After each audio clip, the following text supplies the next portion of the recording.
한때 세계 경제의 정점에 서 있던 일본. 그러나 지금 그들의 과거 영광은 희미해져 가고 있습니다. 기술 대국이라는 자부심에 갇혀 현실을 외면했던 그들 앞에 더 이상 추격자가 아닌 선도자로 자리 잡은 한국이 나타났습니다. 일본 굴지의 전자 대기업에서 은퇴를 앞둔 한 남성. 그는 한국 출장에서 마주한 충격적인 현실 앞에서 스스로의 신념이 무너져 내리는 경험을 했습니다. 평생 믿어왔던 일본의 우월함이 한국의 혁신과 도전 앞에서 얼마나 무력했는지 깨닫는 순간 그는 자신의 과거를 돌아보며 부끄러움을 느꼈습니다. 과연 그가 목격한 한국의 모습은 무엇이었을까요? 일본이 놓쳐버린 기회는 무엇이었을까요? 대체 무슨 사연인지 오늘 사연 바로 시작하겠습니다. 안녕하세요. 저는 다카하시 유우타입니다. 올해로 59세, 일본 굴지의 전자 대기업에서 부장으로 일하고 있습니다. 내년이면 은퇴를 앞두고 있는 저로서는 일본 경제의 전성기를 직접 경험했다는 사실이 여전히 자부심으로 남아 있습니다. 제가 입사했던 1980년대와 90년대 초반, 일본은 세계 경제의 중심이었습니다. 미국조차 일본 경제의 성장에 경계심을 가질 정도였죠. 당시의 전자제품, 자동차, 반도체 시장에서 일본의 이름이 빠지는 곳이 없었습니다. 그 시절을 회상하면 저도 모르게 어깨가 으쓱해집니다. 일본은 단순한 경제대국이 아니었지. 세계를 선도하는 강대국이었어. 그 자부심은 지금도 여전히 저의 의사결정을 좌우하고 있습니다. 요즘 회사에서 자꾸 들려오는 한국이라는 이름이 저를 불쾌하게 만듭니다. 사내 회의에서 후배들이 이렇게 말했습니다. 부장님, 최근 한국의 삼성전자와 현대자동차가 글로벌 시장에서 눈에 띄는 성과를 내고 있습니다. 특히 삼성전자는 반도체와 디스플레이 분야에서 놀라운 기술력을 보여주고 있고요. 저는 미간을 찌푸리며 그 말을 끊었습니다. 우리가 잠깐 방심했기 때문이지. 일본이 본격적으로 움직이면 금방 따라잡힐 거야.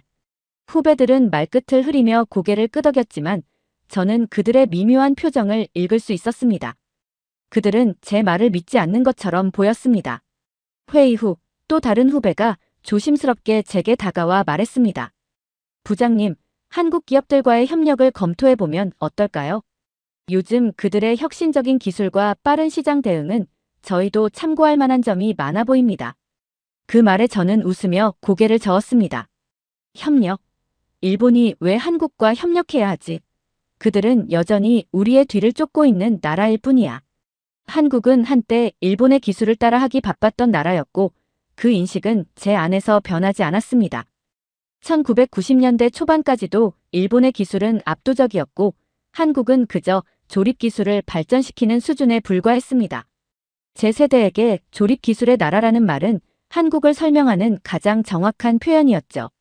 최근 들어 한국이 세계 시장에서 주목받는다는 소식이 자꾸 들려오지만 저는 그것을 그저 일시적인 현상으로 여겼습니다. 일본은 기술력과 경제 구조에서 여전히 월등히 우위에 있어. 이런 생각이 저의 일관된 태도였습니다. 저는 늘 일본의 전성기를 자랑스럽게 떠올렸습니다. 도쿄 증시가 세계를 뒤흔들던 시절, 일본의 전자제품과 자동차는 전 세계 소비자들의 꿈이었죠. 메이드 인 재팬이라는 문구가 곧 품질과 신뢰의 상징이던 그때, 한국은 감히 일본의 경쟁자로 여겨질 수조차 없었습니다. 그러던 중 회사에서 주요 고객사들을 방문하며 글로벌 시장 조사를 진행할 출장 일정이 잡혔습니다. 사실 이런 일은 주로 후배들이 맡아서 보고서를 작성하고 저는 그 보고를 검토하는 역할에 익숙했습니다.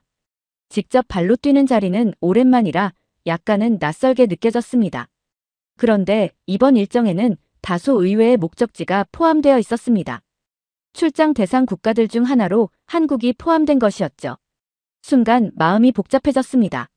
제 일정에는 한국 방문이 빠져 있었지만 어쩐지 불편한 감정이 들었습니다. 출장 첫날, 저는 동남아시아의 주요 고객사 중 하나를 방문했습니다. 회사 로비에 들어서자마자 느껴지는 낯선 분위기가 저를 긴장시켰습니다. 회의실로 안내받아 자리에 앉자 고객사 담당자가 미묘한 표정을 지으며 이야기를 꺼냈습니다. 다카하시 부장님, 이번 프로젝트에서는 삼성전자의 디스플레이를 채택하기로 했습니다. 그 말에 저는 순간 당황했습니다. 삼성이라는 이름이 직접적으로 언급된 것은 처음이었기 때문입니다. 저는 애써 차분한 표정을 유지하며 물었습니다. 저희 제품은 오랫동안 귀사에서 사용되어 온 주력 디스플레이였지 않습니까? 삼성을 선택한 이유를 구체적으로 들어볼 수 있을까요? 담당자는 잠시 머뭇거리더니 조심스러운 어조로 대답했습니다. 삼성의 디스플레이가 성능 면에서 상당히 경쟁력을 갖췄습니다. 특히 최신 OLED 기술은 뛰어난 품질을 보장하고 있습니다. 가격 역시 더 합리적이라 판단했습니다. 저는 속으로 치밀어 오르는 분노를 억누르며 고개를 끄덕였습니다. 일시적인 현상일 거야. 스스로를 다독이려 했지만 가슴속 깊은 불쾌감은 쉽게 가라앉지 않았습니다. 일본 제품이 늘 최고라는 자부심이 이런 식으로 도전받는 상황은 처음이었기 때문입니다. 이후 방문한 또 다른 고객사에서도 비슷한 이야기를 들을 수밖에 없었습니다. 이번에는 반도체 공급에 관한 이야기였습니다. 고객사 담당자는 회의가 시작되자마자 말했습니다. 저희는 삼성과 협력 가능성을 검토하고 있습니다. 그들의 최신 메모리 칩은 성능과 비용 면에서 매우 매력적입니다. 저는 놀라움을 숨길 수 없었습니다. 삼성이 일본 반도체를 대체할 정도라 생각하십니까? 그의 대답은 단호했습니다. 예, 현재 기준으로는 그렇습니다. 일본 제품도 여전히 우수하지만 삼성이 제안하는 기술력과 효율성은 점점 더 차별화되고 있습니다. 그 말을 듣고 나니 속이 쓰렸습니다. 일본이 항상 세계 최고라고 믿었던 제 자부심에 금이 가는 듯한 기분이었거든요. 하지만 겉으로는 여유로운 척 웃으며 대답했습니다. 잠시 주목받고 있을 뿐입니다. 일본의 기술력은 여전히 독보적입니다. 그러나 제 말에도 불구하고 그들의 표정은 흔들리지 않았습니다. 출장의 하이라이트는 글로벌 전시회였습니다. 세계 각국의 기업들이 자사의 신기술과 제품을 선보이는 자리였죠. 저도 이번 전시회를 통해 일본 제품의 위상을 확인하고 우리 기술의 우수성을 자랑할 생각이었습니다. 그런데 전시장에 도착한 순간 제 자신이 기대했던 것과 전혀 다른 풍경이 펼쳐졌습니다. 가장 큰 부스를 차지하고 있는 것은 일본 기업이 아니라 삼성과 현대였습니다. 부스는 사람들로 북적였고 최첨단 기술 시연과 세련된 프레젠테이션이 이어지고 있었습니다. 전시된 제품 중에는 일본에서도 개발 중인 기술이 있었지만 한국 기업들이 이를 훨씬 더 완성도 높게 구현하고 있었습니다. 특히 반도체, 자동차 그리고 디스플레이 기술은 일본이 주도했던 분야인데 이제는 완전히 그들이 중심에 서 있었습니다. 전시회를 마친 뒤 저녁에 동료들과 술자리를 가졌습니다. 저는 일부러 술을 몇 잔 마신 후 큰 소리로 말했습니다. 한국이 조금 성장했다고 해도 일본을 넘어설 수는 없어. 기술력은 우리 것이 더 뛰어나고 그들의 성공은 잠깐일 뿐이야. 하지만 동료들의 반응은 이상했습니다. 모두들 미소만 지을 뿐 제 말에 적극적으로 동의하지 않았습니다. 출장에서 돌아온 후 회사의 경영회의에 참석했습니다. 회의실에 들어가자마자 테이블 위에 놓인 보고서가 눈에 띄었습니다. 글로벌 경제 환경에서 일본과 한국의 경쟁력 비교라는 제목이었죠. 평소 같으면 그런 보고서를 대충 훑어보고 넘겼겠지만 이번에는 어쩐지 자세히 읽어야 할 것 같았습니다. 보고서는 일본 경제의 현재 상황을 명확히 진단하고 있었습니다. 엔저는 초기에는 수출 대기업들에게 유리한 환경을 제공했으나 현재는 실질적인 문제를 야기하고 있다. 수입 원자재 가격 상승으로 인해 중소기업들이 큰 부담을 지고 있으며 내수 경제는 활력을 잃고 있다. 저는 엔저가 일본 경제를 지탱해주는 중요한 요소라고 믿어왔습니다. 수출 대기업이 경쟁력을 유지하고 있는 것도 일본 엔화의 약세 덕분이라고 확신하고 있었거든요. 그런데 보고서는 이 믿음을 정면으로 부정하고 있었습니다. 저는 고개를 저으며 보고서를 덮었습니다. 하지만 회의 중 발표가 시작되자 저는 불편해졌습니다. 발표자는 일본의 대기업과 중소기업 간 격차, 내수 경제의 침체, 그리고 한국과의 경쟁 상황을 상세히 설명했습니다. 현재 한국은 내수와 수출의 균형을 유지하면서도 지속 가능한 경제 구조를 만들어가고 있습니다. 반면 일본은 수출 중심의 대기업 의존 구조에서 벗어나지 못하고 있습니다. 발표자의 목소리가 제 자존심을 날카롭게 찔렀습니다. 특히 중소기업 부문의 경쟁력 약화에 대한 설명이 이어질 때 저는 차마 눈을 들 수 없었습니다. 일본의 중소기업은 원자재 수입 비용 상승과 내수 시장 침체로 인해 도산 위험에 직면하고 있습니다. 반면 한국의 중소기업은 정부의 지원과 유연한 경영 방식으로 글로벌 시장에서 성장하고 있습니다. 저는 순간 화가 났습니다. 일본의 중소기업들이 그렇게 무능하단 말인가? 대기업들이 성장하면 자연히 중소기업도 따라오는 법인데. 하지만 속으로는 보고서에 나온 데이터가 부정할 수 없는 현실이라는 것을 느끼고 있었습니다. 보고서의 마지막 장에는 한국의 경제 구조가 상세히 분석되어 있었습니다. 특히 한국의 내수 수출 균형 성공 사례라는 문구가 저를 찌르는 듯 했습니다. 한국은 내수 경제를 기반으로 한 소비 증대와 수출 시장 확장을 동시에 이루고 있다. 저는 그 문장을 몇 번이나 다시 읽었습니다. 일본은 오랫동안 내수보다 수출에 의존해왔습니다. 엔저가 이를 뒷받침해 주었고 일본 경제의 핵심 전략이었습니다. 그런데 보고서는 이 전략이 한계에 도달했음을 암시하고 있었습니다. 회의가 끝난 뒤 동료들과 간단히 커피를 마시며 이야기를 나눴습니다. 한 동료가 조심스럽게 말을 꺼냈습니다. 부장님, 솔직히 말씀드리면 요즘 한국 경제가 정말 놀랍습니다. 보고서를 보니 일본이 생각보다 많이 뒤처진 것 같아서 걱정됩니다. 그날 밤 집에 돌아와 보고서를 다시 펼쳤습니다. 데이터는 잔인할 정도로 명확했습니다. 일본의 수출 점유율은 지속적으로 하락하고 있었고 그 빈틈을 한국이 채우고 있었습니다. 특히 반도체, 자동차, 전자기기 같은 핵심 산업에서 한국의 성장이 두드러졌습니다. 잠들기 전에 문득 이런 생각이 들었습니다. 지금 내가 느끼는 불안감은 단순한 우려가 아닐지도 모른다. 정말로 일본이 과거의 영광을 되찾지 못할 가능성이 있다는 걸 내가 처음으로 인정하는 걸까? 그 질문은 저를 괴롭혔습니다. 한국 출장을 준비해 주십시오. 상사의 말이 끝난 순간 저는 속으로 깊은 한숨을 내뱉었습니다. 이번 출장은 회사 내부 보고서와 연계된 결정이었습니다. 한국 기업들과의 협력 가능성을 직접 확인하고 결과를 바탕으로 향후 전략을 수립하라는 명령이었죠. 한국에 도착하자마자 처음으로 마주한 것은 인천공항의 거대한 규모와 세련된 시설이었습니다. 공항 내부는 깨끗하고 현대적이었으며 모든 동선이 잘 짜여 있었습니다. 일본의 나리타 공항과 비교하면 훨씬 더 세련된 느낌이었죠. 저는 무심코 주위를 둘러보다가 혼잣말을 했습니다. 공항 하나 잘 만들어 놓았다고 나라 전체가 성장한 건 아니겠지. 그렇게 제 자신을 다독이며 공항을 빠져나왔습니다. 차량을 타고 호텔로 이동하는 동안 서울의 모습이 눈에 들어왔습니다. 도시 전역에 고층 건물들이 즐비했고 도로 위를 달리는 전기차와 하이브리드 차량들이 인상적이었습니다. 동료가 옆에서 말했습니다. 부장님, 요즘 한국에서는 전기차와 친환경 교통수단이 대세라고 합니다. 저는 별다른 반응을 보이지 않으며 창밖을 바라봤습니다. 다음 날 아침, 첫 미팅 장소인 한국의 한 대기업 본사로 향했습니다. 사무실 로비에 들어서자마자 저는 다시 한번 놀랐습니다. 로비는 유리와 금속으로 구성된 미래적인 디자인에 디지털 스크린이 실시간 데이터를 표시하며 생동감을 주고 있었습니다. 미팅은 예상보다 훨씬 더 짜임새 있게 진행되었습니다. 한국 측 담당자들은 주제를 명확히 정리했고 발표 자료는 간결하면서도 설득력이 있었습니다. 그들이 자신들의 성과를 강조하며 일본의 기술과 비교하지 않는 점도 특이했습니다. 회의가 끝나고 저는 질문을 던졌습니다. 한국은 일본의 기술을 기반으로 성장해왔습니다. 하지만 이런 발전이 지속 가능하다고 보십니까? 제 말투에는 은연중에 권위적인 태도가 배어 있었습니다. 일본식 회의에서는 흔히 통하는 방식이었죠. 하지만 한국 측 담당자는 당황하지 않았습니다. 오히려 차분하고도 자신감 넘치는 태도로 대답했습니다.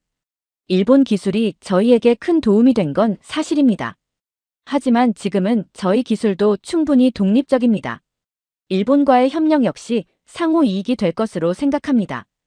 그의 대답에 저는 순간 당황했습니다. 이 정도로 젊은 담당자가 이렇게 유연하게 대답할 줄은 몰랐거든요. 보통 일본에서는 질문에 대한 답변을 하기 전에 상사와 의견을 조율하는 게 일반적입니다. 그런데 여기서는 젊은 직원들이 직접 나서서 논의하고 결정을 이끌어내고 있었습니다. 이게 가능한 건가? 저는 속으로 의문을 품었지만 겉으로는 고개를 끄덕이며 평정을 유지했습니다. 미팅이 끝난 후 동료와 함께 로비를 나오며 저는 이렇게 말했습니다. 기술력은 조금 따라왔을지 몰라도 근본적인 수준 차이는 여전하지. 하지만 동료는 미묘한 표정으로 저를 쳐다보며 말했습니다. 부장님, 오늘 미팅에서 본 것만으로도 생각보다 발전이 많이 된 것 같습니다. 한국과의 협력 가능성을 좀 더 열어두는 건 어떨까요? 저는 아무 대답도 하지 않았습니다. 출장 두 번째 일정으로 삼성전자로 향했습니다. 첫날의 미팅에서 한국의 자신감 넘치는 태도와 탄탄한 준비성에 놀랐지만 오늘은 다를 거라고 믿었습니다. 일본이 전자제품 시장에서 오랫동안 세계를 선도해왔기 때문에 삼성이 아무리 성장했다고 해도 일본의 기술력에는 미치지 못할 거라고 생각했죠. 삼성 측 발표는 명확하고 간결했습니다. 발표자는 초반부터 일본 기업들과의 기술 격차를 직접적으로 언급하지는 않았지만 수치와 데이터로 일본을 이미 넘어섰다는 사실을 은연중에 강조했습니다. 현재 저희는 전 세계 반도체 시장 점유율 1위를 유지하고 있습니다. 특히 고성능 메모리와 AI 칩 분야에서 경쟁력을 강화하며 미래 시장을 준비하고 있습니다. 발표자의 말은 담담했지만 저에겐 무척 날카롭게 다가왔습니다. 다음 일정으로 현대자동차를 방문했습니다. 전기차와 수소차 분야에서 현대가 세계적으로 주목받고 있다는 소문은 들었지만 직접 확인할 기회는 없었기에 궁금했습니다. 하지만 현대자동차에 도착해보니 분위기부터 일본 자동차 기업들과는 전혀 달랐습니다. 전기차의 시승 경험은 충격적이었습니다. 가속 성능과 조향, 정숙성까지 모든 면에서 일본의 전기차를 능가하는 느낌이었습니다. 차 내부의 인터페이스도 직관적이고 혁신적이었죠. 특히 수소차 모델을 보며 저는 더 큰 충격을 받았습니다. 그날 오후, 저는 한 중소기업을 방문했습니다.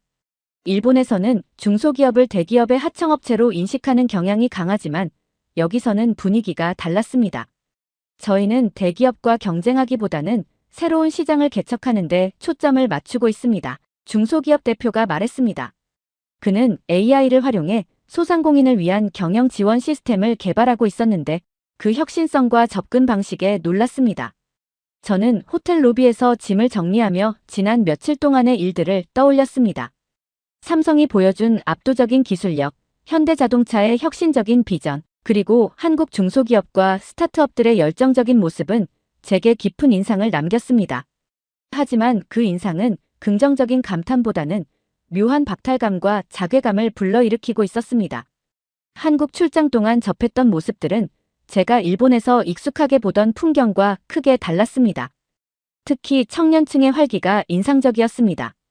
한국에서는 창업 지원 프로그램이 체계적으로 마련되어 있고 많은 젊은이들이 실패를 두려워하지 않고 세계 시장에 도전하고 있었습니다. 스타트업 인큐베이터에서 만났던 한 청년이 떠올랐습니다. 저희는 현재 유럽 시장을 타겟으로 제품을 개발하고 있습니다. 실패하면 다시 도전하면 됩니다. 한국에서는 그런 환경이 마련되어 있으니까요. 그의 당당한 목소리는 제가 일본에서 듣던 청년들의 푸념과는 너무나도 대조적이었습니다. 일본의 젊은 세대는 갈수록 좁아지는 일자리와 끝없이 치솟는 생활비에 시달리며 현실에 타협하는 경우가 많았습니다. 일부는 심지어 야미바이토 같은 불법적인 활동에 내몰리고 있다는 점을 저는 불편하게 자각하고 있었습니다. 야미바이토, 어둠의 아르바이트. 최근 일본에서는 불법 보이스피싱이나 소규모 범죄, 조직에서 모집하는 이런 일들이 점점 늘어나고 있다는 보고를 본 적이 있었습니다. 청년들이 희망을 잃고 불법적인 활동으로 내몰리는 사회적 현실은 제가 늘 회피해왔던 주제였습니다. 그런데 한국에서는 같은 또래의 청년들이 글로벌 시장으로 뛰어들며 자신의 가능성을 펼치고 있었죠. 출장 마지막 날, 짧은 자유시간이 주어져 저는 서울의 종로 거리를 걸었습니다. 거리에는 활기 넘치는 직장인들과 외국인 관광객들이 어우러져 있었습니다. 사람들은 쇼핑을 즐기고 골목마다 풍기는 음식 냄새 속에서 여유롭게 식사를 하고 있었죠. 그 모습을 보니 문득 일본이 떠올랐습니다. 일본에서도 외국인 관광객이 늘고 있다는 소식은 자주 들립니다. 하지만 분위기는 사뭇 달랐습니다. 일본에서는 외국인 관광객들이 고가의 메뉴와 상품을 소비하며 충분히 저렴하고 훌륭하다고 평가하는 반면 정작 일본 현지인들은 700엔짜리 점심 한 끼를 놓고도 고민하는 모습을 자주 보곤 했습니다. 인바운드 소비라는 이름 아래 외국인과 자국민 간의 소비 격차가 뚜렷해지는 현실이 종종 논란이 되기도 했죠. 그런데 한국에서는 외국인 관광객뿐 아니라 현지 직장인들 역시 거리 곳곳에서 음식과 물건을 구매하며 삶을 즐기고 있었습니다. 사람들이 보여주는 여유와 활기가 낯설면서도 부러웠습니다. 여기서는 모두가 같은 환경에서 소비를 즐길 수 있는 걸까? 라는 생각이 들었습니다. 서울 거리를 걷다 보니 도심 곳곳에 자리 잡은 스타트업 간판들이 눈에 들어왔습니다. 젊은 창업자들이 활발히 활동하고 있다는 것이 느껴졌습니다. 거리를 채운 열정과 활기는 일본에서 제가 익숙하게 보던 풍경과는 너무나도 달랐습니다. 그동안 출장 내내 보고 느꼈던 한국의 모습들이 스쳐 지나갔습니다. 저는 이 모든 것을 무시하려 했던 제 자신이 어리석게 느껴졌습니다. 일본 대기업에서 일하며 저는 항상 위계 질서와 복잡한 의견 조율을 중요시해왔습니다. 모든 결정은 수많은 회의와 상사들의 승인을 거쳐야 했고 그 과정에서 혁신적인 아이디어가 사라지기 일쑤였죠. 그런데 한국 기업들은 달랐습니다. 젊은 직원들이 적극적으로 아이디어를 내고 빠르게 실행에 옮기는 모습을 보며 일본과의 차이를 절감할 수밖에 없었습니다. 한국은 일본이 놓친 기회를 잡았다. 보고서에서 읽었던 이 문장이 머릿속을 떠나지 않았습니다. 처음에는 부정하고 싶었지만 이제는 인정하지 않을 수 없었습니다. 한국은 새로운 기술과 시장 변화에 민첩하게 대응하며 일본이 과거에 누렸던 세계적 위치를 차지해 가고 있었습니다. 저는 깊은 한숨을 내쉬었습니다.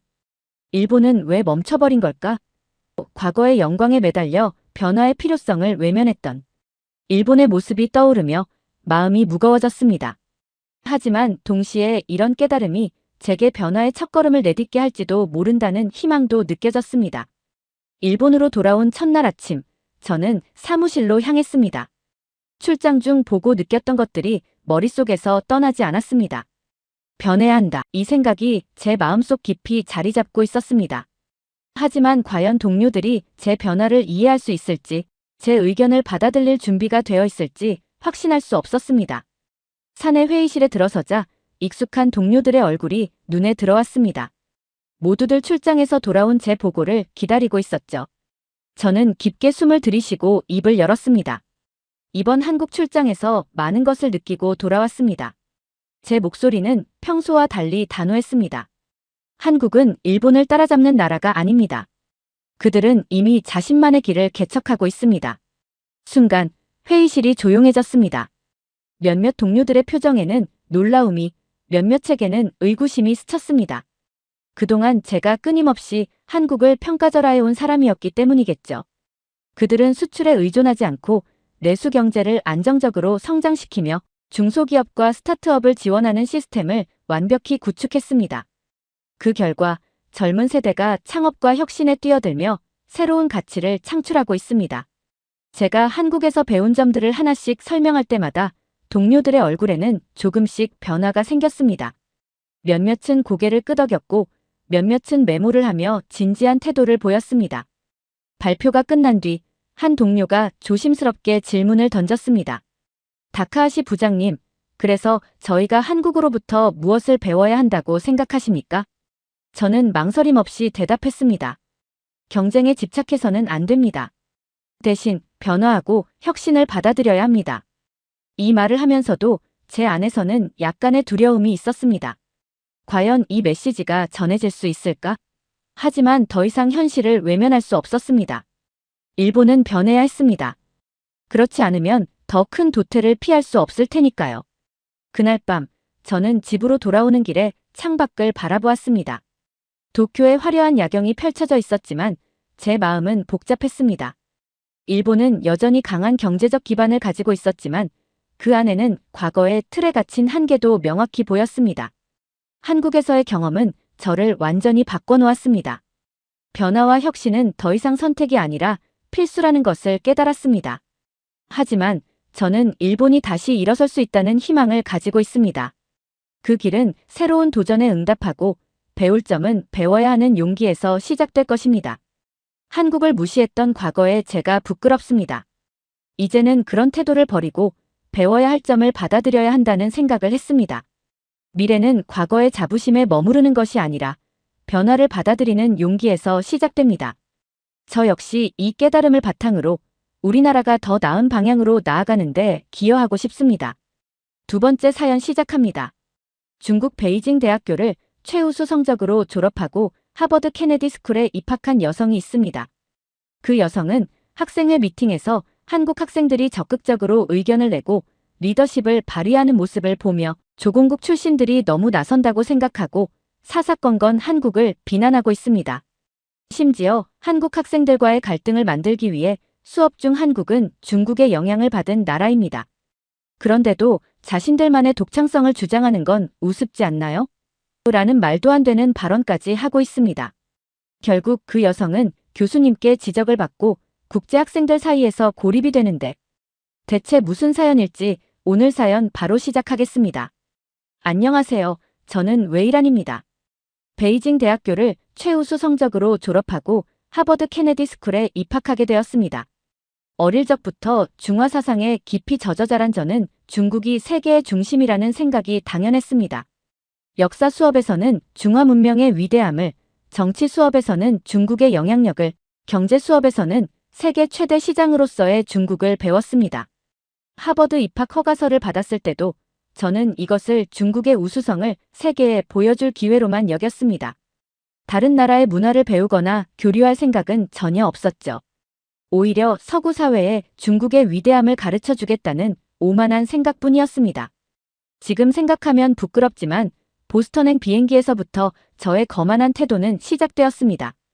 승무원이 중국어를 모른다는 사실에 불쾌감을 드러내며 큰 소리로 따졌습니다.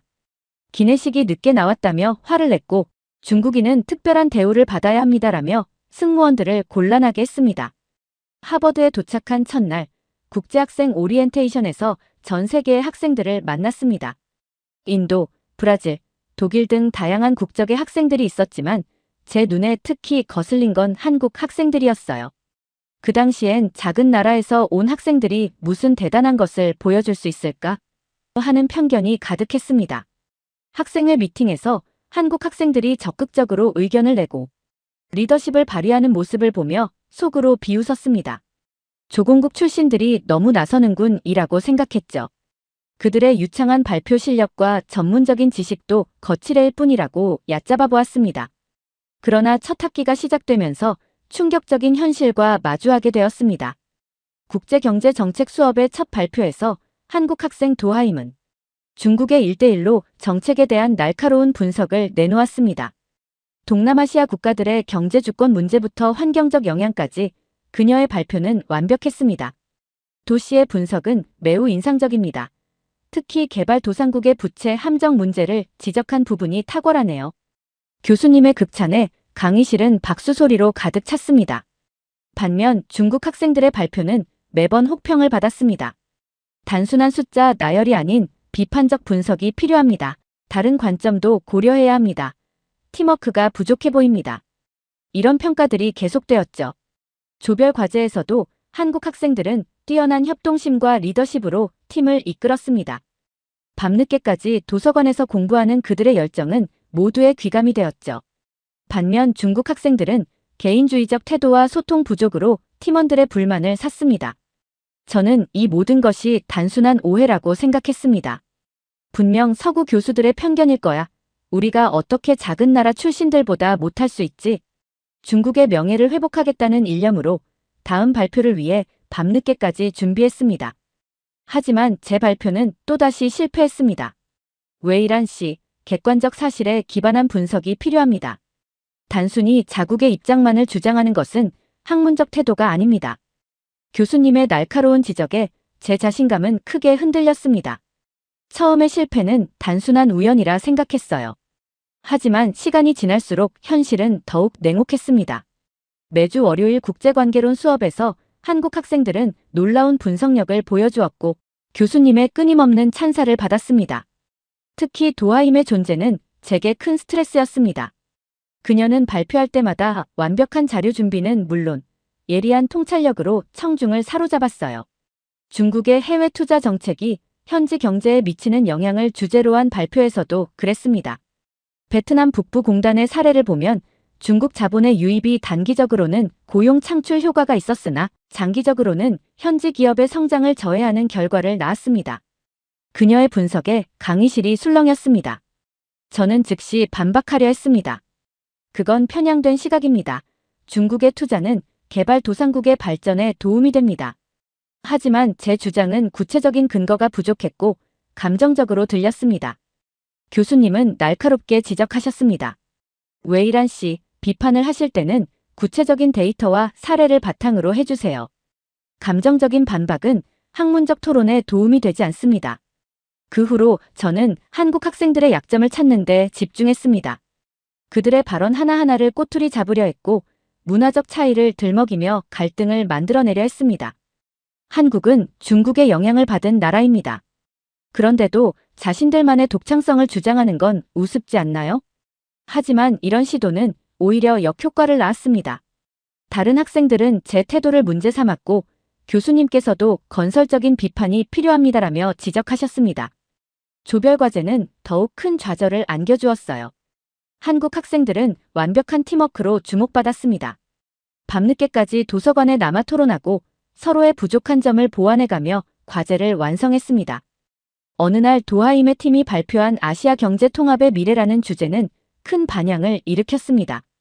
그들은 각국의 입장을 균형 있게 다루면서도 미래지향적인 협력 방안을 제시했습니다.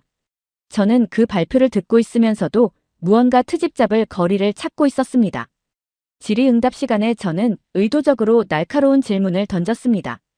한국은 그저 미국과 중국 사이에서 기회주의적인 태도를 보이는 것 아닌가요? 하지만 도하임의 대답은 차분했습니다. 각국의 상황과 이해관계가 다른 것은 당연합니다. 중요한 것은 그 차이를 인정하고 공존할 방법을 찾는 것이겠죠. 그녀의 대답에 강의실은 다시 한번 박수로 가득 찼습니다. 반면 제 질문은 감정적이고 비생산적이라는 평가를 받았습니다. 그날 이후 저의 불편한 감정은 더욱 커져갔습니다. 시간이 갈수록 한국 학생들에 대한 견제심은 깊어졌습니다. 그들의 성공이 눈의 가시처럼 느껴졌고 그들의 존재 자체가 불편해졌습니다. 도서관에서 마주칠 때면 일부러 인사도 하지 않았고 수업 중에도 그들의 발언에 고의로 반대 의견을 제시했습니다. 하지만 이런 제 태도는 오히려 저 자신을 고립시킬 뿐이었습니다. 다른 학생들은 점점 저를 피하기 시작했고 교수님들의 평가는 더욱 냉정해졌습니다. 제 안의 불편한 감정은 날이 갈수록 커져만 갔지만 그것을 해소할 방법을 찾지 못했습니다. 그래도 저는 여전히 제 태도가 옳다고 믿었습니다. 분명 그들이 편향되어 있는 거야. 우리나라가 이렇게 무시당해서는 안 돼. 얼마 후 하버드 국제학생회가 주최한 동아시아 평화와 인권 토론회는 제 인생의 전환점이 되었습니다. 토론회장에 들어서자마자 긴장감이 감돌았어요. 특히 베트남, 필리핀, 말레이시아 학생들의 날카로운 시선이 느껴졌습니다. 첫 번째 주제는 남중국해 영유권 문제였습니다. 베트남 학생이 먼저 발언했습니다. 중국의 군사기지화로 인해 우리 어민들의 생존권이 위협받고 있습니다. 산호초가 파괴되고 어장이 황폐화되고 있죠. 필리핀 대표도 이어 발언했습니다. 국제법정이 우리의 손을 들어주었음에도 불구하고 중국은 계속해서 군사적 압박을 가하고 있습니다. 이것이 과연 책임있는 강대국의 모습입니까? 저는 즉시 반박했습니다. 남중국해는 역사적으로 중국의 영해입니다. 우리는 정당한 권리를 행사하고 있을 뿐입니다. 하지만 제 주장은 곧 반박에 부딪혔습니다. 말레이시아 학생이 위성사진과 환경 파괴 증거들을 제시하며 중국의 불법 행위를 지적했습니다. 이때 도하임이 발언했습니다. 이 문제는 단순히 역사적 권리만으로 접근할 수 없습니다. 현재 이 해역을 삶의 터전으로 살아가는 사람들의 권리도 동등하게 중요합니다. 우리는 평화적 해결 방안을 모색해야 합니다. 그녀의 중립적이고 합리적인 태도에 많은 학생들이 공감을 표했습니다. 반면 제 감정적인 대응은 비판의 대상이 되었습니다. 역사적 권리를 주장하기 전에 현재의 문제를 직시해야 합니다. 두 번째 주제는 더 충격적이었습니다. 신장 위구르 자치구의 인권 문제였습니다. 한 위구르족 학생이 가족들의 이야기를 들려주었습니다. 강제 수용소, 문화적 말살, 감시와 통제. 그의 증언은 생생했고 고통스러운 내용이었습니다. 저는 이것이 서방 언론의 왜곡이라고 주장하려 했습니다. 하지만 그들이 제시한 증거들 앞에서 말문이 막혔습니다. 위성사진, 증언록, 비밀 문서들 모든 것이 너무나 구체적이었죠. 한국 학생들은 이 문제에 대해서도 균형 잡힌 시각을 보여주었어요. 그들은 자국의 민주화 과정에서 겪은 인권 탄압의 경험을 이야기하며 변화의 가능성을 제시했습니다. 우리도 독재 정권 시절 많은 인권 침해가 있었습니다. 하지만 시민들의 끊임없는 노력으로 변화를 이뤄냈어요. 토론이 끝난 후 저는 오랫동안 캠퍼스를 혼자 걸었습니다. 머릿속이 혼란스러웠습니다. 그동안 당연하게 여겼던 중국 중심의 세계관이 이토록 거센 비판을 받는 이유가 무엇일까? 우리가 잘못된 것일까? 도서관으로 향하는 길에 도하임과 마주쳤습니다. 그녀는 제게 조심스럽게 말을 걸었습니다. 오늘 토론이 많이 힘들었죠? 하지만 이런 논쟁이 우리를 성장하게 만듭니다. 처음으로 그녀의 말에 적대감이 들지 않았어요. 오히려 그녀의 말이 제 마음 한켠에 와닿았습니다. 그날 밤 도서관에서 남중국해 분쟁과 신장 위구르 문제에 대한 자료들을 찾아보았습니다. 중국 정부의 공식 입장이 아닌 다른 시각의 자료들을 처음으로 진지하게 읽어보았습니다. 밤이 깊어갈수록 제 마음속 확신은 흔들렸습니다. 왜 우리는 이런 비판을 받는 걸까? 정말 우리가 옳은 걸까? 창밖으로 보이는 보스턴의 밤하늘은 그 어느 때보다 무거워 보였습니다. 도서관 그룹 스터디실에서 터진 논쟁은 피할 수 없었습니다. 국제개발 프로젝트 발표를 준비하던 중 아세안 국가들의 경제 발전 방향을 두고 격렬한 의견 충돌이 일어났습니다. 중국의 투자가 아세안의 발전을 이끌었다는 건 부정할 수 없는 사실입니다. 제가 목소리를 높였습니다. 베트남 학생 흐엉이 즉각 반박했습니다. 발전이요? 우리 마을의 어부들은 생계를 잃었고 환경은 파괴되었어요. 이게 당신들이 말하는 발전인가요? 감정이 격해지는 순간 도하임이 중재에 나섰습니다. 잠시만요. 우리 모두 차분히 이야기를 나눠봅시다. 각자의 입장에는 분명 이유가 있을 테니까요. 처음에는 그녀의 개입이 못마땅했습니다. 한국 학생이 무슨 자격으로? 하지만 그녀의 중재 방식은 예상과 달랐습니다. 웨이란 씨의 말씀처럼 중국의 투자가 인프라 발전에 기여한 것은 사실이에요. 하지만 흐엉 씨가 지적한 환경과 생계 문제도 간과할 수 없는 현실이죠. 우리가 찾아야 할 것은 이 두 가지를 모두 고려한 해결책이 아닐까요? 도하임의 차분한 목소리에 격앙된 분위기가 누그러졌습니다. 그녀는 칠판에 양측의 주장을 정리하기 시작했습니다. 경제 발전의 긍정적 효과와 부정적 영향을 객관적으로 나열하고 이를 바탕으로 대안을 모색했습니다. 지속 가능한 발전을 위해서는 경제적 이익과 환경 보호, 그리고 현지 주민들의 생계가 균형을 이루어야 합니다. 우리의 프로젝트가 이 세 가지를 어떻게 조화롭게 다룰 수 있을지 함께 고민해보는 건 어떨까요? 놀랍게도 이런 접근 방식은 효과가 있었습니다. 팀원들은 점차 감정적인 대립에서 벗어나 건설적인 논의를 시작했습니다. 저 역시 처음으로 다른 시각에서 문제를 바라보게 되었습니다. 토론이 끝난 후 한국 학생 한 명이 추가 자료를 공유했습니다. 한국 기업들이 베트남에서 겪은 시행착오와 이를 극복한 사례였습니다. 처음에는 우리도 많은 실수를 했어요. 하지만 현지 문화를 이해하고 주민들과 소통하면서 상생의 길을 찾았죠.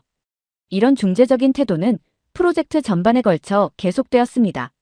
한국 학생들은 늘 양측의 입장을 경청하고 객관적인 데이터를 바탕으로 해결책을 제시했어요. 그들의 이런 모습은 제게 큰 충격이었습니다. 며칠 후 용기를 내어 도하임에게 물었습니다. 어떻게 그렇게 침착하게 상황을 해결할 수 있나요? 그녀는 잠시 생각하더니 답했습니다. 한국도 과거에는 많은 갈등을 겪었어요. 그 과정에서 배운 게 있죠. 대립이 아닌 대화로, 일방적 주장이 아닌 상호 이해로 문제를 해결하는 것이 결국 모두에게 이롭다는 걸요. 이 대화는 제게 깊은 인상을 남겼습니다. 그동안 제가 우월하다고 믿었던 중국식 해결 방식이 실은 가장 비효율적일 수 있다는 생각이 들었습니다. 강압적인 태도로는 진정한 해결책을 찾을 수 없다는 것을 깨달았어요. 그 후로 저는 한국 학생들의 문제 해결 방식을 더욱 주의 깊게 관찰하기 시작했습니다. 그들이 보여준 이성적인 태도, 상대방을 배려하는 자세, 그리고 객관적 사실에 기반한 분석력은 분명 배울 가치가 있었습니다. 도서관에서 밤늦게까지 공부하는 그들의 모습을 보며 처음으로 진정한 존중심이 생겼습니다. 이제는 그들과 더 많이 교류하고 싶다는 생각이 들었습니다. 한국 학생들과의 교류는 제게 새로운 세상을 보여주었어요. 한국 학생들과 함께하는 스터디 그룹에서 처음 경험한 자유로운 토론은 충격적이었습니다. 그들은 자국의 정책도 가차없이 비판했고 사회 문제에 대해 거침없이 의견을 나눴습니다. 한국의 부동산 정책은 실패했어요. 젊은 세대의 주거 안정성이 심각하게 위협받고 있죠. 한 학생의 발언에 놀랐습니다. 자국의 정책을 이렇게 직접적으로 비판해도 되는 걸까요? 더 놀라운 것은 그들이 중국의 장점도 인정한다는 점이었습니다. 중국의 전자결제 시스템은 정말 혁신적이에요. 우리도 배울 점이 많죠. 이런 균형 잡힌 시각은 제게 신선한 충격이었습니다. 점차 저는 의문을 품기 시작했습니다. 왜 한국 학생들은 이토록 자유롭게 의견을 나눌 수 있는 걸까? 그들의 비판적 사고는 어디서 비롯된 걸까? 답을 찾아가는 과정에서 중국 사회의 모습이 새롭게 보이기 시작했습니다. 검열된 인터넷, 통제된 언론, 제한된 학문의 자유. 이전에는 당연하게 여겼던 것들이 이제는 불편하게 느껴졌습니다. 도서관에서 우연히 발견한 한국의 민주화 운동 관련 서적은 제게 큰 영향을 주었습니다. 독재 정권에 맞서 싸운 대학생들의 이야기, 언론의 자유를 위해 투쟁한 기자들의 증언, 인권을 위해 목소리를 높인 시민들의 기록. 그들의 용기가 오늘날 한국 학생들의 자유로운 사고를 만들어냈다는 사실을 깨달았습니다. 한 번은 도하임에게 물었습니다. 한국은 어떻게 이런 변화를 이룰 수 있었나요? 그녀의 대답은 간단했습니다. 많은 사람들의 희생과 노력이 있었어요. 하지만 그 결과로 우리는 자유롭게 생각하고 표현할 수 있게 되었죠. 이 대화는 제게 깊은 생각거리를 주었습니다. 중국 사회의 억압적 구조가 선명하게 보이기 시작했어요. SNS의 검열, 해외 사이트 차단, 정부 비판의 금지. 이런 것들이 우리의 사고를 얼마나 제한하고 있었는지 처음으로 인식하게 되었습니다. 케네디 스쿨의 수업에서도 변화가 있었습니다. 이제는 중국의 정책을 무조건 옹호하지 않았습니다. 오히려 비판적으로 분석하고 개선점을 찾으려 노력했습니다. 교수님은 이런 변화를 알아차리셨는지 더 많은 기회를 주셨고 다른 학생들도 제 의견을 진지하게 경청하기 시작했습니다. 하지만 이런 변화는 중국 유학생들 사이에서 논란을 일으켰습니다. 너무 서구화됐다는 비판을 받았고 일부는 저를 멀리하기 시작했습니다. 그러나 이제는 그들의 시선이 두렵지 않았습니다. 오히려 그들도 언젠가는 이런 깨달음을 얻게 되기를 바랐죠. 봄학기가 끝나갈 무렵 한 토론회에서 처음으로 중국의 인터넷 검열 문제에 대해 발표했습니다. 떨리는 마음이었지만 객관적 데이터와 사례를 바탕으로 문제점을 지적했습니다. 발표가 끝난 후 많은 학생들이 박수를 보내주었어요. 그때 느낀 자부심은 이전의 맹목적인 국가 자부심과는 전혀 다른 것이었습니다. 제 인생에서 가장 큰 전환점을 만든 사건은 차이나타운의 한 식당에서 일어났습니다. 중국 유학생들과 함께 식사를 하던 중 평소처럼 이야기를 나누다가 저는 조심스럽게 제 생각을 꺼냈습니다. 한국이 생각보다 대단한 나라 같아요. 기술력도 뛰어나고 민주주의도 잘 발달했고 말이 채 끝나기도 전에 식탁은 얼어붙었습니다. 리밍이 젓가락을 내려놓으며 차갑게 말했습니다. 너 요즘 이상해졌어. 중국인의 자긍심은 어디 갔니? 다른 유학생 메이도 거들었습니다. 웨이란, 넌 이제 정말 서구화됐구나. 한국 같은 작은 나라를 띄우면서 우리나라를 깎아내리다니. 설명하려 했지만 그들은 제 말을 들으려 하지 않았습니다. 오히려 제가 배신자가 되어버렸죠. 그날 이후 중국 유학생들 사이에서 제 입지는 급격히 좁아졌습니다.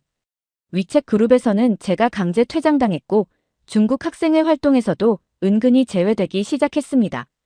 도서관에서 마주쳐도 예전 친구들은 모른 척 지나갔고 수업에서도 중국 학생들은 저와 같은 조가 되는 것을 꺼려했습니다. 가장 큰 상처는 베이징대 시절부터 친했던 리신이 보인 태도였습니다. 너와는 더 이상 친구가 될 수 없어. 조국을 배신한 사람과는 말도 섞고 싶지 않아 매일 밤 혼자 울었습니다. 제가 한 말이 그토록 잘못된 것이었을까요? 단지 다른 나라의 장점을 인정했을 뿐인데 왜 이런 대우를 받아야 하는 걸까요? 깊은 고민에 빠져 있을 때 도하임이 다가왔습니다. 힘들죠? 하지만 진실을 마주하는 건 항상 용기가 필요한 일이에요. 한국도 비슷한 과정을 겪었답니다. 그녀의 말에 위로를 받으며 저는 처음으로 중국 사회의 본질적인 문제를 직시하게 되었습니다. 다른 의견을 용납하지 않는 획일성, 비판을 배신으로 규정하는 경직성, 그리고 그 속에서 살아온 제 자신의 좁은 시야까지. 학기말 프로젝트에서 저는 용기를 내어 중국의 언론 통제 문제를 다루기로 했습니다. 발표 준비 과정에서 많은 자료를 찾아보았고 그 과정에서 더 큰 충격을 받았습니다. 제가 알고 있던 세상이 얼마나 제한적이었는지 깨달았기 때문입니다. 발표 당일 중국 학생들은 앞자리에 앉아 적대적인 시선을 보냈습니다. 하지만 이제는 그들의 반응이 두렵지 않았습니다. 객관적인 자료를 바탕으로 차분히 발표를 마쳤고 많은 학생들이 긍정적인 반응을 보여주었어요. 그러나 이후 중국 학생들의 따돌림은 더욱 심해졌습니다. 식당에서 마주치면 자리를 피했고 수업에서도 완전히 고립되었습니다. 하루는 기숙사 우편함에서 매국노라고 쓰인 쪽지를 발견하기도 했습니다. 밤마다 캠퍼스를 혼자 걸으며 생각했습니다. 제가 잘못한 걸까요? 아니, 이제는 압니다. 제가 마주한 것은 진실이었고 그 진실을 피하는 것이야말로 진정한 잘못일 것입니다. 점차 새로운 친구들이 생겼습니다. 다양한 국적의 학생들이 제게 다가와 지지를 보내주었고 그들과의 대화는 제 시야를 더욱 넓혀주었습니다. 비록 중국 친구들은 잃었지만 더 넓은 세상을 얻은 것 같았습니다. 어느 날 밤 도서관에서 늦게까지 공부하다가 문득 깨달았습니다. 제가 겪는 이 고립과 배신감이 실은 더 나은 사람으로 성장하기 위한 필요한 과정이었다는 것을, 때로는 진실을 위해 홀로 서는 용기가 필요하다는 것을 말입니다. 하버드 졸업을 앞둔 봄날, 저는 케네디 스쿨 도서관에 앉아 지난 2년을 돌아보고 있었습니다. 처음 이곳에 왔을 때의 제 모습이 떠올랐습니다. 중화 사상에 빠져 세상을 오만하게 바라보던 우물안 개구리 같은 모습이었죠. 졸업 논문의 주제를 글로벌 시대의 문화적 포용성, 중국의 새로운 도전으로 정했습니다. 교수님께서는 제 논문을 읽으시고 깊이 감동하셨다고 합니다. 웨이란 씨의 변화는 놀랍습니다. 이제 당신은 진정한 글로벌 시민이 되었네요. 논문 발표 날, 강의실에는 여전히 저를 적대시하는 중국 학생들도 있었습니다. 하지만 더 이상 그들의 시선이 두렵지 않았습니다. 제가 전하고자 하는 메시지는 분명했으니까요. 중국의 진정한 위대함은 다양성을 인정하고 포용하는 데서 시작됩니다. 우리는 더 이상 폐쇄적인 중화 사상에 갇혀 있어서는 안 됩니다. 세계는 우리가 생각했던 것보다 훨씬 넓고 다양합니다. 발표가 끝난 후 뜻밖의 일이 있었습니다. 평소 저를 피하던 중국 학생 몇 명이 다가왔습니다. 사실 우리도 비슷한 생각을 하고 있었어요. 하지만 말하지 못했죠. 그들의 솔직한 고백은 제게 큰 울림을 주었습니다. 결국 변화는 누군가의 용기 있는 첫걸음으로부터 시작된다는 것을 깨달았습니다. 도하임과 마지막 저녁 식사를 하며 많은 이야기를 나눴습니다. 한국도 과거에는 군사 독재를 겪었어요. 하지만 많은 사람들의 희생과 노력으로 변화를 이뤄냈죠. 중국도 언젠가는 변할 거예요. 그녀의 말에서 희망을 발견했습니다. 귀국 후의 삶이 순탄치 않을 것이란 걸 알고 있습니다. 하지만 이제는 두렵지 않습니다. 제가 경험한 이 변화와 깨달음을 다른 이들과 나누고 싶습니다. 졸업식 날, 오만과 편견으로 가득 찬 채 이곳에 왔던 제가 떠올랐습니다. 그때 저는 세상을 보는 시야가 좁았고 다른 문화와 가치를 인정하지 않았죠. 하지만 이제는 다릅니다. 세계는 제가 생각했던 것보다 훨씬 크고 다양했습니다. 진실은 결코 하나의 관점으로 설명될 수 없다는 것도 배웠습니다. 무엇보다 진정한 애국이란 무조건적인 옹호가 아닌 더 나은 변화를 위한 비판적 사고와 행동이라는 것을 깨달았습니다. 베이징행 비행기를 기다리며 앞으로의 계획을 생각했습니다. 대학에서 강의를 하고 싶습니다. 젊은 학생들에게 더 넓은 세상을 보여주고 싶습니다. 그들도 우물 밖으로 나와 진정한 세계를 볼 수 있기를 바랍니다. 도서관에서 마지막으로 공부하던 날 한 메모를 남겼습니다. 세상은 넓고 배울 것은 많다. 우리는 모두 서로에게서 배울 수 있다. 중국이든 한국이든 어느 나라든 서로를 존중하고 이해할 때 진정한 발전이 시작된다. 이곳에서의 경험을 결코 잊지 않을 것입니다. 그리고 중국으로 돌아가 제가 배운 이 소중한 깨달음을 다른 이들과 나누며 살아가겠다고. 그것이 제가 이곳에서 받은 가장 큰 선물을 갚는 길일 것입니다. 비록 쉽지 않은 길이겠지만 제가 잘 해낼 수 있도록 많은 응원 부탁드립니다. 오늘 사연이 재미있으셨다면 구독과 좋아요, 알림 설정까지 부탁드립니다. 더 재미있는 사연으로 돌아오겠습니다. 이상 감동탐험이었습니다.